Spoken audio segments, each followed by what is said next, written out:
से तुम तो सो गई थी, जगना चाहिए है। अब जो ओमकार कौन कर रहा था, सो पीछे देखा सुख पक्षी छोटा सा। भोले बाबा को क्रोध आया। क्यों क्यों आया?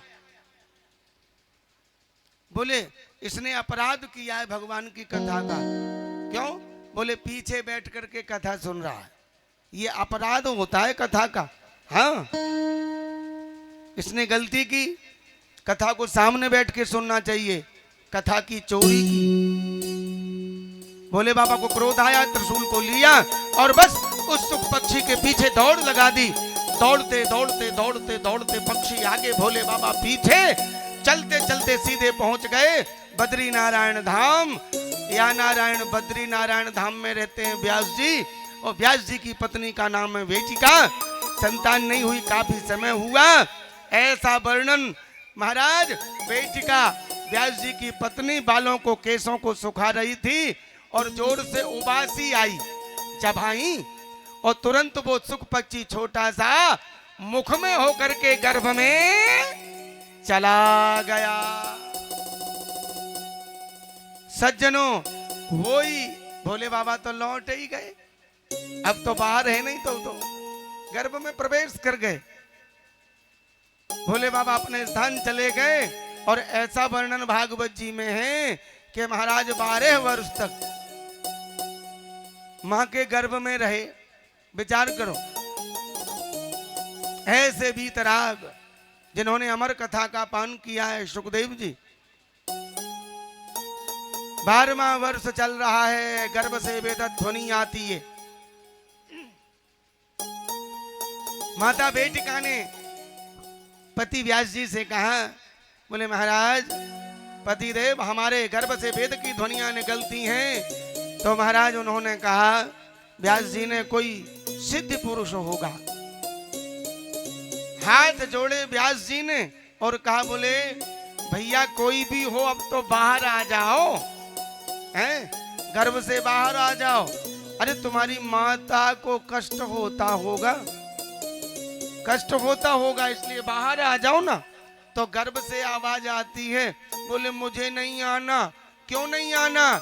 बोले संसार में आऊंगा तो फिर माया के बंधन में पड़ जाऊंगा मैं, और मेरा तू और तेरा, इसके चक्कर में पड़ जाऊंगा, इसलिए नहीं आना।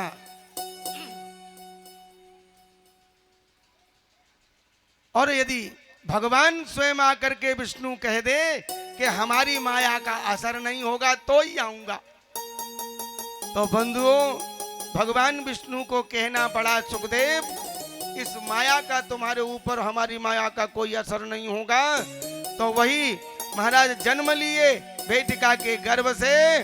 बोलिए सुखदेव भगवान की जय। और ऐसा वर्णन है प्यारे, उनका नाल भी छेदन नहीं हुआ। बात समझ आ रही है? सुखदेव जी जन्मे और नरा, नाल शब्द का सीधा नरा भी नहीं छिना। हाँ, तब तक सीधे वो नाड़े को ही कंधे पे रख करके और जन्म लेते ही परिव्राजक बन गए, चल दिए जंगल में। हाँ, और उनके पिताजी व्यास जी पीछे रो रहे, हाँ बेटा, हाँ बेटा, हाँ बेटा, है यम प्रव्रजंत मनुपेतम पेत कृत्यम द्वैपायनो विरह कातर आज हाबा द्वैपायन। व्यास जी रोते तो महाराज वृक्षों ने कहा, स्तम सर्वभूत हृदय मुनिमानतोस्मि। अरे व्यास जी, है आप तो सब जानते हो, है एक बेटे के लिए इतने रो रहे हो। हाँ बेटा, हाँ बेटा, तुम ये बताओ कितनी बार तुम इसके बेटे नहीं बने, है कितनी बार ये तुम्हारा बाप नहीं बना, है ये संसार का नियम है। और व्यास जी लौट आए, सुखदेव जी जंगल में चले गए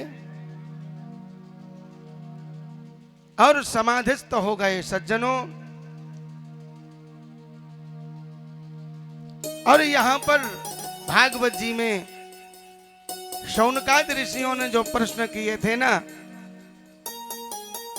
सूत जी महाराज से 6, और उन प्रश्नों का महाराज एक एक करके उत्तर देते हैं सूत जी। शौनकादिक ऋषियों को। लेकिन ये बात कब समझ में आएगी मालूम है? जब बिल्कुल कनेक्शन परमात्मा से जोड़ लोगे। क्या जोड़ लोगे? हाँ, भगवान से परमात्मा से कनेक्शन जोड़ लोगे और तार सही, हाँ, कटिया पे लगा होगा तार, नहीं तो फिर स्पार्किंग करेगा तो गड़बड़ हो जाएगी। क्यों प्रेम जी? हैं? देखो हमारे साउंड वाले भैया हैं ना, ऑपरेटर कर रहे हैं, तो मैं आया, मैंने देखा इनका पिलक, तो वो चर्र चर्र चर्र चर्र कर रहा था ना शुरुआत में, और वही तार को इन्होंने ठीक ढंग से लगा दिया तो क्या बढ़िया आवाज आ गई ना, कितनी सुंदर आवाज आ गई। तो आइए ये ध्यान देंगे, बड़ी अच्छी बात। हाँ, सूत जी महाराज ऋषियों के 6 प्रश्न को देने से पहले कह रहे हैं, ऋषियों भगवान से संबंध जोड़ लो। और हम अपने श्रोतालु बंधुओं को कहेंगे कि भगवती कैला मैया का सभी ध्यान करेंगे, कनेक्शन लगाओ, और शायद तार कहीं जुड़ जाए और भगवती कहीं सुन ले। अरे जरा तार